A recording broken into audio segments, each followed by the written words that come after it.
الحمد لله رب العالمين والصلاة والسلام على رسوله الكريم وعلى آله وصحبه أجمعين. أما بعد، قال الله تبارك وتعالى في القرآن المجيد: فأعوذ بالله من الشيطان الرجيم. هو الذي بعث في الأميين رسولا منهم يتلو عليهم آياته ويزكيهم ويعلمهم الكتاب والحكمة وإن كانوا من قبل لفي ضلال مبين. وقال تعالى: لقد كان لكم في رسول الله أسوة حسنة. محترم حاضرین، یہ ان دنوں محرم الحرام کا مہینہ چل رہا ہے. محرم اسلامی کیلنڈر کا یا قمری سال کا پہلا مہینہ ہوتا ہے. ایک کیلنڈر عیسوی کیلنڈر چلتا ہے، اس کے ساتھ ایک کیلنڈر اسلامی کیلنڈر جو ہے وہ ہجری کیلنڈر ہے. عیسوی کیلنڈر کی شروعات حضرت عیسیٰ علیہ السلام سے ہوتی ہے. ہجری کیلنڈر کی شروعات اس وقت سے ہوتی ہے جب رسول اللہ صلی اللہ علیہ وسلم نے مکے سے مدینے کو ہجرت کی. رسول اللہ صلی اللہ علیہ وسلم کے زمانے میں حضرت ابو بکر صدیق رضی اللہ عنہ کی خلافت کے زمانے میں بھی کیلنڈر تو چلتے ہی تھے. عیسوی کیلنڈر اس وقت بھی تھا، اس کے علاوہ قمری کیلنڈر بھی چلتے تھے. اس وقت بھی سال کے مہینے اسی طرح ہوتے تھے، محرم صفر ربیع الاول جس طرح اسلامیوں کے بھی ہوتے ہیں، لیکن ان کی بنیاد پہ کوئی سال متعین نہیں ہوتا تھا، بلکہ صرف مہینے ہوتے تھے اور ایک سال ختم ہوا دوسرا سال شروع ہو گیا. حضرت عمر رضی اللہ عنہ نے یہ ضرورت محسوس کی کہ جس طرح سارے لوگوں کے اپنے کیلنڈر ہیں، جس طرح عیسائیوں کے پاس ایک کیلنڈر ہے، اسی طرح سے ایک اسلامی کیلنڈر بھی ہونا چاہیے. سوال یہ ہوا کہ اسلامی کیلنڈر کہاں سے شروع ہو؟ تو حضرت عمر رضی اللہ عنہ، جن کی فراست کی مثال دی جاتی ہے، انہوں نے ایک بڑا حکیمانہ فیصلہ یہ کیا کہ اسلامی کیلنڈر جو ہے وہ ہجرت سے شروع ہو گیا. یعنی رسول اللہ صلی اللہ علیہ وسلم نے جس سال مکے سے مدینے کو ہجرت کی، وہی سال اسلامی کیلنڈر کا، اسلامی تاریخ کا پہلا سال ہوگا. کیلنڈر تو اور بھی ہو سکتے تھے. رسول اللہ صلی اللہ علیہ وسلم کی پیدائش سے بھی کیلنڈر شروع ہو سکتا تھا کہ جب رسول اللہ صلی اللہ علیہ وسلم پیدا ہوئے تب سے. اسلام جس سال آیا، جس سال قرآن مجید نازل ہونا شروع ہوا، وہاں سے بھی اسلامی کیلنڈر شروع ہو سکتا تھا. بہت سے کیلنڈر وفات سے شروع ہوتے ہیں. رسول اللہ صلی اللہ علیہ وسلم کی جس سن میں وفات ہوئی وہاں سے بھی کیلنڈر شروع ہو سکتا تھا. لیکن یہ حضرت عمر رضی اللہ عنہ کا بڑا حکیمانہ فیصلہ تھا کہ ہجرت جو ہے وہ اسلامی تاریخ کا ایک سینٹر پوائنٹ بھی ہے اور ایک ٹرننگ پوائنٹ بھی ہے. اسلام جس طرح سے اس کی اشاعت باہر پھیلنا شروع ہوئی اور جس طرح سے اسلامی نظام مستحکم ہونا شروع ہوا اور جس طرح سے اسلامی اسٹیٹ کے قیام کی کوششیں ہوئی اور جس طرح اسلام کو دور تک پہنچانے کی کوششیں ہوئی، یہ سب کچھ شروع ہوا اسلام کو جب مسلمان مکے سے مدینے ہجرت کرے. تو یہ جو موڑ تھا یہ بڑی اہمیت رکھتا ہے اسلام کی تاریخ میں. چنانچہ حضرت عمر رضی اللہ عنہ نے وہیں سے اسلامی کیلنڈر کا آغاز کیا. چونکہ ان دنوں ہمارے یہاں اپنی تاریخ کو جاننے کا شوق یا رسول اللہ صلی اللہ علیہ وسلم کی سیرت مطہرہ کو پڑھنے کا یا جاننے کا شوق معلوم ہے، اور ہماری جنریشن کے لوگ ہیں ان کے بہت سے لوگوں کو پتہ بھی نہیں ہوگا کہ ہجرت کیا چیز ہے. ان کو اگر یہ کہا جائے کہ اسلامی کیلنڈر ہجرت سے شروع ہوا تو ہجرت ہے کیا، شاید وہ ان کو سمجھ میں نہ آئے. اس لیے میں ایک مختصر سا تعارف آج کے خطبے میں پیش کروں گا اسلامی رسول اللہ صلی اللہ علیہ وسلم کی سیرت کا. ظاہر ہے کہ رسول اللہ صلی اللہ علیہ وسلم کی سیرت تو بہت طویل ہے، اس پر پوری ایک خطبے میں روشنی نہیں ڈالی جا سکتی، صرف مختصر سرسری تذکرہ آپ کے سامنے رکھوں گا. اسلام جب آیا تو مکہ مکرمہ جو توحید کا مرکز تھا، جہاں حضرت ابراہیم علیہ السلام نے خانہ کعبہ کی تعمیر کی تھی اپنے بیٹے حضرت اسماعیل علیہ السلام کے ساتھ، اور اسے اللہ تعالیٰ کی عبادت کا گھر بنایا تھا، اللہ تعالیٰ کا گھر بنایا تھا، توحید کا مرکز بنایا تھا. وہ کعبہ اور وہ مکہ شرک کا گہوارہ بن چکا تھا، شرک کا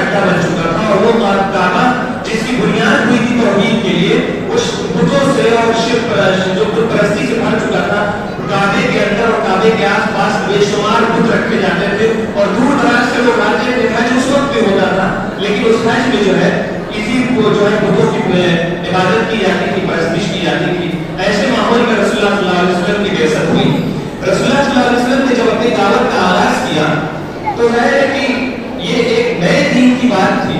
جس جگہ پر بتوں کی پوجا ہوتی تھی, جس جگہ سینکڑوں خداؤں کی پرستش ہوتی تھی, جنہیں خدا کا شریک ٹھہرایا جاتا تھا, جب وہاں رسول اللہ صلی اللہ علیہ وسلم نے ایک خدا کی عبادت کا تصور پیش کیا تو ظاہر ہے کہ سارے مشرکین آپ کے خلاف ہو گئے اور بڑے دھیرے دھیرے لوگ اسلام میں آنا شروع ہوئے. جب لوگ اسلام میں آنا شروع ہوئے تو جو کافر جو تھے, جو مشرک تھے مکے کے, ظاہر ہے کہ وہ تو چودھری کے دین کے, ساری دنیا سے یعنی سارے عرب سے لوگ آتے تھے مکے میں حج کرنے, تو ان کی بزنس ان کا ہوتا تھا, ان کی تجارت ہوتی تھی اور وہ کعبے کے متولی سمجھے جاتے تھے, ان کی بڑی تقریب تھی قریش کی اس طور پر. تو انہوں نے اسلام کے اس پودے کو اپنے لیے بہت بڑا خطرہ تصور کیا کہ اگر اسلام غالب ہوتا ہے, اسلام کا غلبہ ہوتا ہے, تو ہماری یہ بادشاہت, ہماری یہ سیادت, ہمارے کعبے کی تولیت یہ تو چھین جائے گی اور ہماری اس دنیا میں حیثیت کیا بچے گی. چنانچہ وہ اسلام کے خلاف ہو گئے, مسلمانوں کے خلاف ہو گئے, اور جو لوگ بھی اسلام لاتے تھے ان پر طرح طرح کے مظالم کیے جاتے تھے.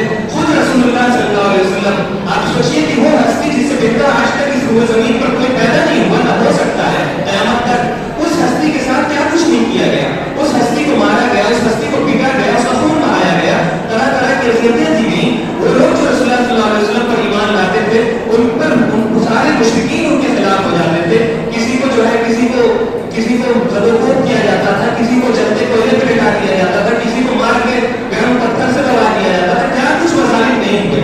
ان مظالم جب یہ مظالم عروج پر تھے تو اس وقت یہ ضرورت محسوس ہوئی کہ کیوں نہ کسی محفوظ سرزمین کی طرف تعارف کیا جائے اور جو ہے اسلام کی باہر کی اشاعت کی جائے. چنانچہ رسول اللہ صلی اللہ علیہ وسلم نے کچھ صحابہ کو نجاشی کے پاس بھیجا جو حبشہ کا بادشاہ تھا, اور ان سے کہا کہ تم حبشہ کی طرف ہجرت کر جاؤ, وہ بڑا امن پسند بادشاہ ہے, انصاف پسند بادشاہ ہے. چنانچہ کچھ مومن جو ہے وہ حبشہ ہجرت کر گئے. اب یہاں مسئلہ یہ کھڑا ہوا مکے میں کہ اگر یہ چلے گئے حبشہ اور وہاں اسلام کا توجہ درخت ہے, یہ پھلنا پھولنا شروع ہو گیا, تو یہ تو ہمارے لیے بہت بڑا خطرہ بن جائے گا.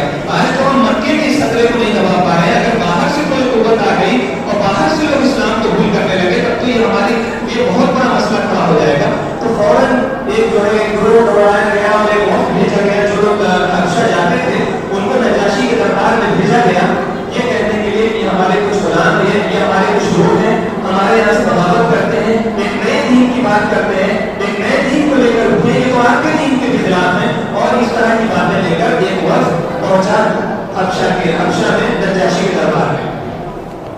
نجاشی سے انہوں نے عرض کیا, انہوں نے جو ہے یہ کہا کہ یہ ہمارے کچھ بھگوڑے ہیں اور یہ نئے دین کی بات کرتے ہیں, نیا دین لے کر آئے ہیں.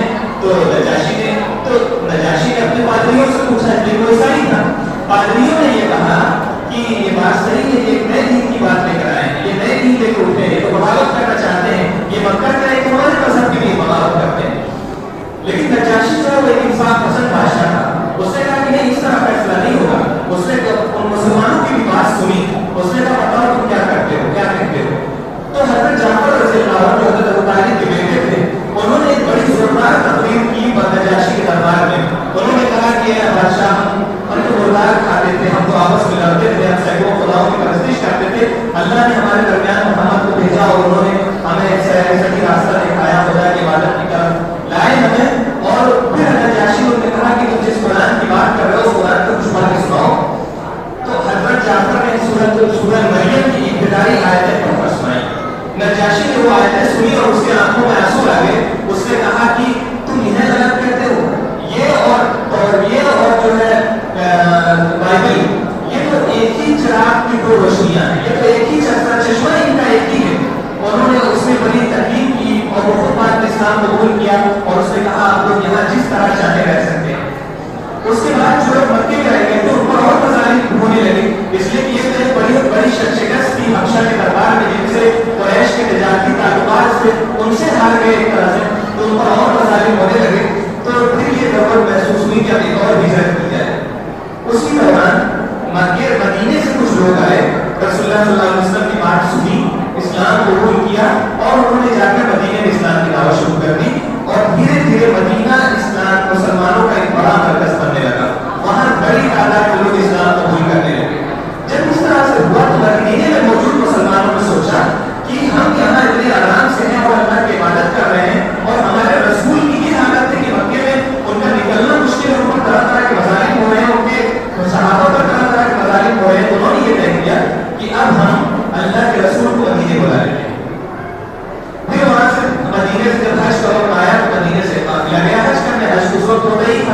اس قافلے میں مسلمان بھی تھے، اس قبیلے کے دوسرے قافلے میں مشرک بھی تھے، مشرک بھی حج کرتے تھے. تو یہ لوگ مدینے سے گئے مکہ، اور مکے میں انہوں نے جو ہے پہاڑ ڈالا، اپنے خیمے لگائے، اور رات کے بعد ایک روز انہوں نے رسول اللہ صلی اللہ علیہ وسلم سے ملاقات کی. اسی قبیلے اسی قافلے میں مشرک بھی تھے، وہ تو سو رہے تھے، اور جو مسلمان تھے مدینے کے وہ خاموشی سے گئے، رسول اللہ صلی اللہ علیہ وسلم سے ملاقات کی، انہیں اپنے یہاں آنے کی دعوت دی. رسول اللہ صلی اللہ علیہ وسلم پوچھا کہ ایسا تو نہیں ہوگا کہ جب وہاں بھی اس طرح کے کوئی فوجی حملہ ہو اور آپ میرا ساتھ چھوڑ دیں؟ انہوں نے کہا کہ نہیں، بس کہ رسول اللہ آپ بھی ہمارے ساتھ رہیں گے، اور جس جب مکہ فتح ہو جائے تو آپ بھی ہمیں چھوڑ کر نہ جائیے گا. اللہ کے رسول نے کہا آج سے تم میرے، میں تمہارا وہیں پر ایک بیعت کو بیعت عقبہ ثانیہ جس کو کہا جاتا ہے. اس بیعت کی خبر، اس کی بھنک قریش کو پہنچ گئی کہ رات میں ایسی ایسی میٹنگ ہوئی رسول اللہ کے ساتھ. یہ تو بہت بڑا ہنگامہ ہو گیا، یہ اتنی بڑی بغاوت. اب تو مسلمان جو ہے باہر سے معاہدے کر رہے ہیں، تو ہماری کیا ہے کہ نہیں، ہم یہاں مظالم کر رہے ہیں، ہم یہاں اس پودے کو کچلنے کی کوشش کر رہے ہیں، اور یہ پودا باہر سے جو ہے اس کے پروار آ رہے ہیں، یہ پودا جو ہے باہر پر پھول رہا ہے. تو یہ تو خود کھول گیا قریش کا. اب انہوں نے جو آدمی بھیجے جو مشرک تھے وہ تو سو رہے تھے، ان کو پتہ نہیں ہے کہ رات میں کیا ہوا.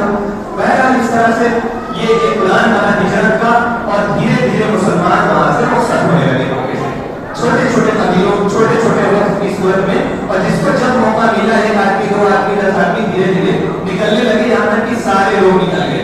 صرف بچے حضرت رسول اللہ صلی اللہ علیہ وسلم، حضرت ابوبکر صدیق رضی اللہ عنہ، حضرت علی بن ابی طالب رضی اللہ عنہ، اور وہ کمزور مسلمان جو بھاگ نہیں سکے تھے، بلکہ قریش جن کو مشرکین نے پکڑ کر اپنے یہاں قید بنا لیا تھا.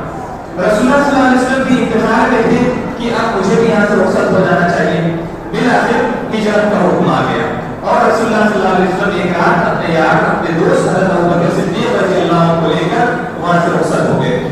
اور اپنے گھر میں، اس سے پہلے کیا ہوا کہ جب یہ سارا، جب انہوں نے دیکھا کہ مسلمان باہر جا کر اپنی طاقت بنا رہے ہیں، تو آخر میں ایک میٹنگ ہوئی دارالندوہ میں مشرکین، اور انہوں نے یہ سوچا کہ کیا حل نکالا جائے اس کا. سب کی الگ الگ رائے تھی. کسی نے کہا کہ محمد کو قید کر دو، لوگوں نے کہا کہ باہر اتنی بڑی اس کی قوت ہو گئی اور ہم پر حملہ کر دیں گے. کسی نے کہا کہ محمد کو نکال دو مکے سے. لوگوں نے کہا، دوسرے لوگوں نے کہا کہ کیا یہ عقل کی بات ہے، محمد جی کی بات جو سنتا ہے وہ اس کا ہو جاتا ہے، باہر جہاں جائے گا وہاں اپنی ایک طاقت بنا لے گا. آخر میں ابو جہل کے شیطانی دماغ نے شیطانی تدبیر سوچی، اور اس نے یہ فیصلہ کیا کہ دیکھو سارے قبیلے کے لوگ ایک ایک تلوار، ایک ایک نیزہ لے لو، صبح جیسے محمد گھر میں سے نکلے اس پر گر پڑو اور ٹکڑے کر دو. اس کے ٹکڑے کر دو، اور اس طرح سے سارے قبیلے کے لوگ ہوں گے تو بنو ہاشم کس سے خون بہا لیں گے، پورا مکہ ہی اس کے قتل میں شریک رہا ہوگا. اس شیطانی چال پر عمل کرنے کے لیے لوگ اس کے رسول اللہ صلی اللہ علیہ وسلم کے گھر کے باہر نکلے. رسول اللہ صلی اللہ علیہ وسلم کو معلوم ہو گیا اللہ کے وجہ سے.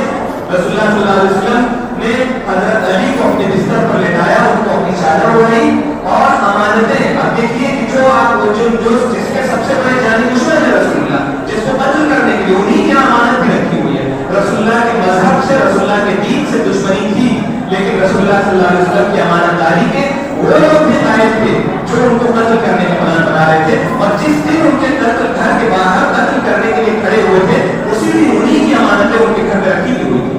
رسول اللہ صلی اللہ علیہ وسلم حضرت علی کو اپنے بستر پر لٹایا، انہیں اپنی چادر اڑائی، اور ان سے کہا کہ صبح کی امانتیں جس کی ہیں ادا کر کے واپس تم جو ہے مدینے چلے جاؤ. اور رسول اللہ صلی اللہ علیہ وسلم نے مٹھی پر خاک لی، مٹی لی، اور پیسے اڑاتے ہوئے نکل گئے، اور دشمنوں کو نظر ہی نہیں آیا جیسے اتنی دیر کے لیے وہ اندھے ہو گئے ہوں. اور رسول اللہ صلی اللہ علیہ وسلم وہاں سے خاموشی سے نکل گئے. حضرت ابوبکر صدیق رضی اللہ عنہ کے گھر گئے. حضرت ابوبکر جو ہر حالت میں رسول اللہ صلی اللہ علیہ وسلم کے ساتھی تھے، وہ تیار تھے، ان کی پوری تیاری تھی کہ جس دن رسول اللہ نے اس دن آپ کے ساتھ نکل جاؤں گا. انہوں نے پوچھا کہ رسول اللہ کیا آپ کے ساتھ مجھے بھی ہجرت کا حکم ہے؟ رسول اللہ نے کہا ہاں تو میرے ساتھی ہو گئے.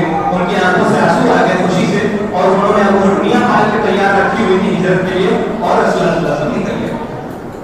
اب دیکھیے کہ یہ تو پتا تھا کہ رسول اللہ نکلیں گے.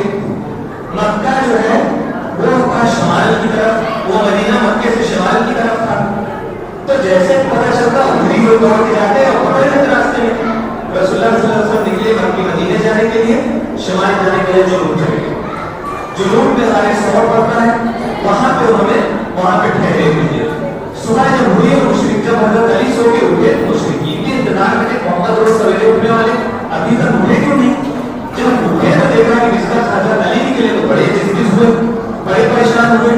صبح تو رسول اللہ کی ٹکا روٹی کو پکار دینے کی, اور وہاں سے حضرت علی اٹھے.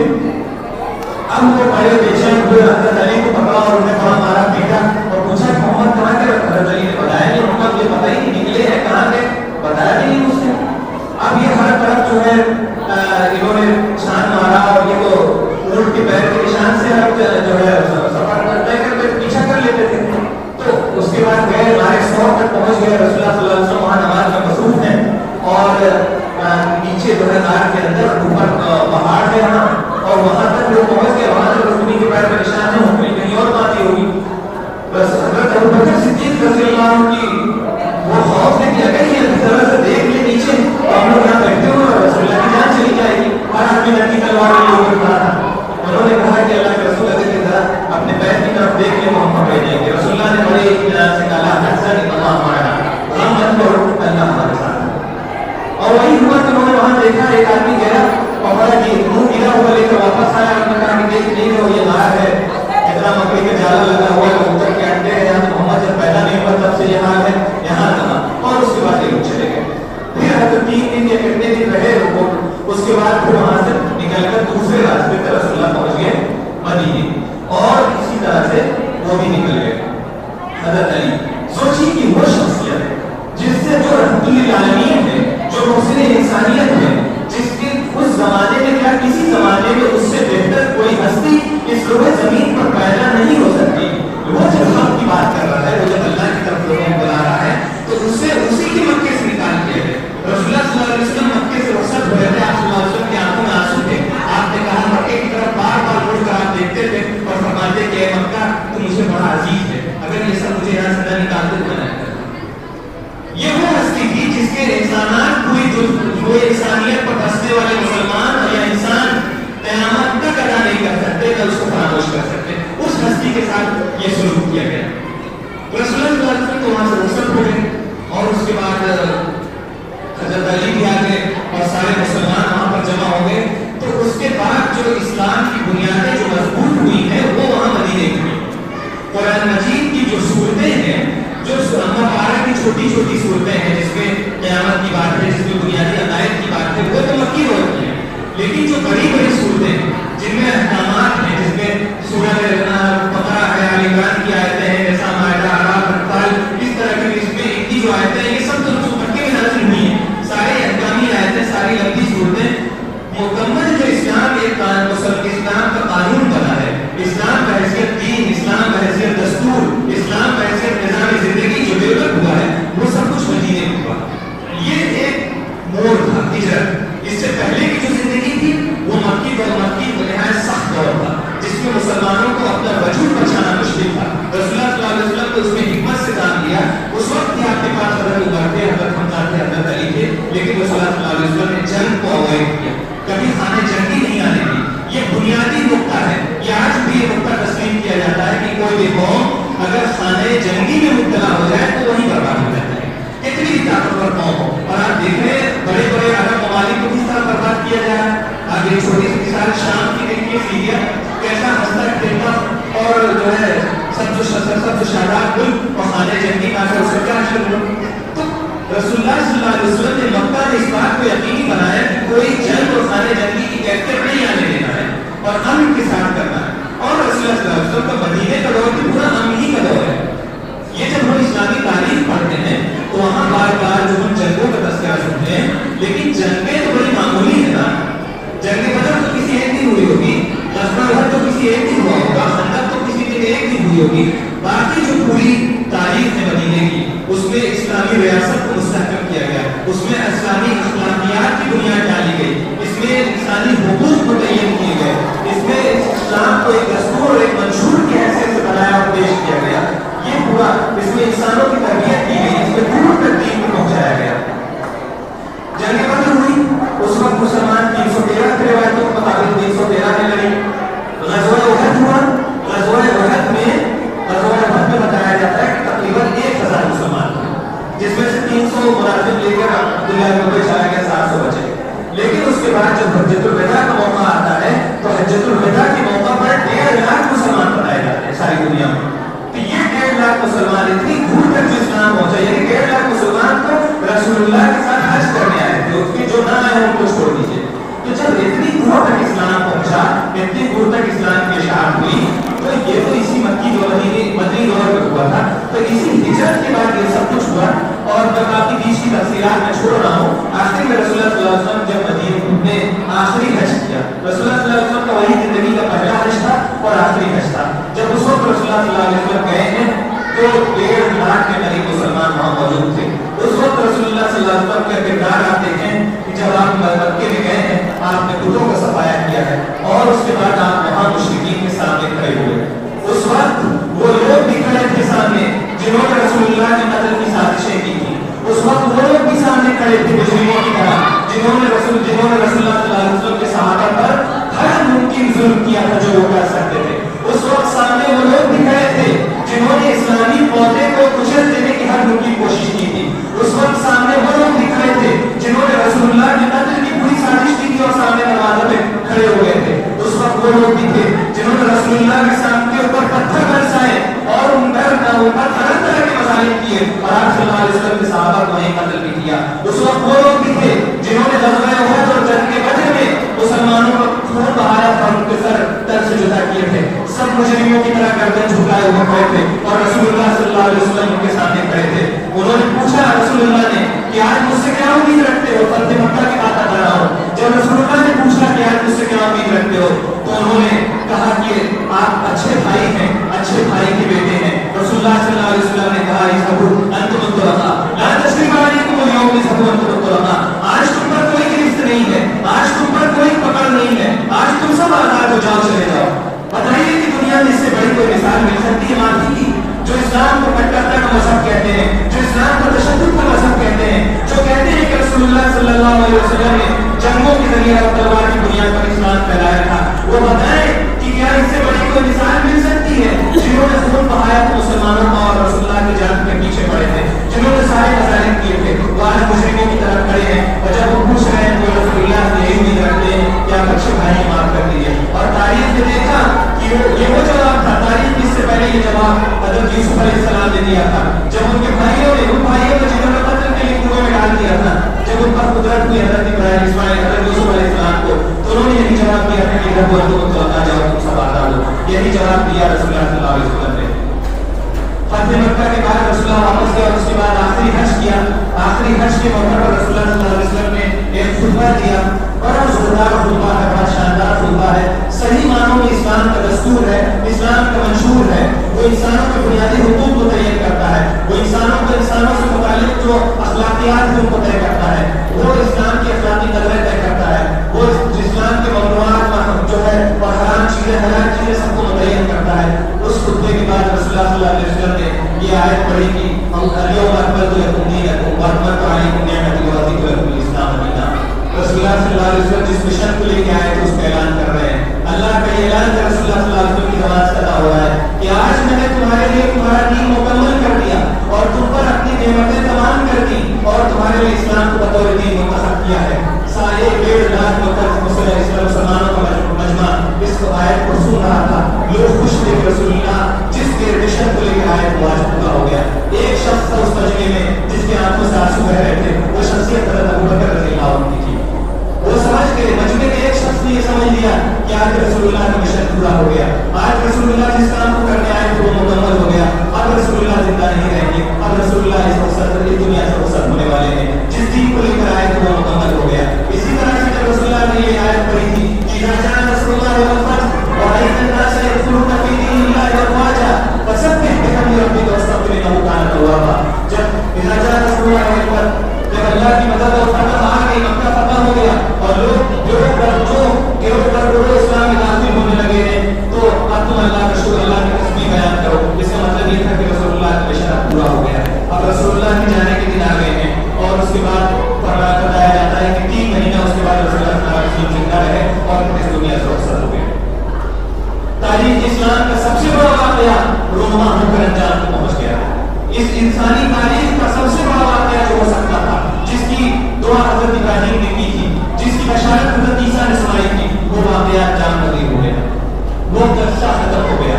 لیکن رسول اللہ صلی اللہ علیہ وسلم نے جو افراد تیار کیے تھے ان کی اب یہ ذمہ داری تھی کہ اب یہ اللہ کے رسول کی اس مشن کو لے کر آگے بڑھیں. جب رسول اللہ صلی اللہ علیہ وسلم نے اپنا معرکہ کا خطبہ دیا تھا جب حجۃ الوداع کے موقع پر تو آپ نے فرمایا جب خطبہ دینے کے بعد لوگوں سے کہا کہ الا هل بلغت، کیا میں نے اپنا پیغام پہنچا دیا؟ اور 1.5 لاکھ مجمع پر زبان کو بار اٹھا دی کیوں نہیں اللہ کے رسول آپ نے پہنچا دیا. اللہ تعالی رسول صلی اللہ علیہ وسلم نے فرمایا کہ اللہم اشہد، اے اللہ گواہ بنائیو. یہی اسلام ہے. اسلام اسی کا نام ہے، بلکہ اسلام اسی طرح پہنچتا ہے کہ رسول اللہ نے اپنے صحابہ تک پہنچایا، صحابہ نے لوگوں تک پہنچایا اور لوگوں سے پہنچتے پہنچتے ہم تک آیا. اور ہماری ذمہ داری ہے کہ ہم اسی مشن کو زندہ رکھیں. یہ مشن زندہ رہے گا، یہ قیامت تک یہ مشن رسول اللہ کا زندہ رہے گا. لیکن جب ہم ہجرت کو یاد کرتے ہیں، جب ہم رسول اللہ کو یاد کرتے ہیں تو سوچنا چاہیے کہ رسول اللہ نے یہ قربانی کس کے لیے دی تھی، رسول اللہ نے یہ پتھر کس کے لیے کھائے تھے، رسول اللہ نے کس کے لیے یہ ساری قربانیاں دی تھی، اس دنبر ہستی نے کس کے لیے سارے مظالم جو ہے یہ اسی انسانیت کے لیے، ہمارے لیے، ہم سارے مسلمانوں کے لیے. اگر دیکھیں اسلام ہم کو تو وراثتی طور پر مل گیا ہے، لیکن یہ کن قربانیوں کے نتیجے میں ہم تک پہنچا ہے، اس پر ہمیں غور کرنا چاہیے اور اس پر ہمیں اپنی نظر رکھنی چاہیے. تب ہم صحیح معنوں میں اسلام کی قیمت کو ادراک کر سکیں گے. نیا ہجری سال جب بھی آئے تو ہم کو رسول اللہ صلی اللہ علیہ وسلم کی ہجرت اور اس سے پہلے کے حالات اور اس کے بعد کے حالات کو ضرور یاد دلائیں. رسول اللہ صلی اللہ علیہ وسلم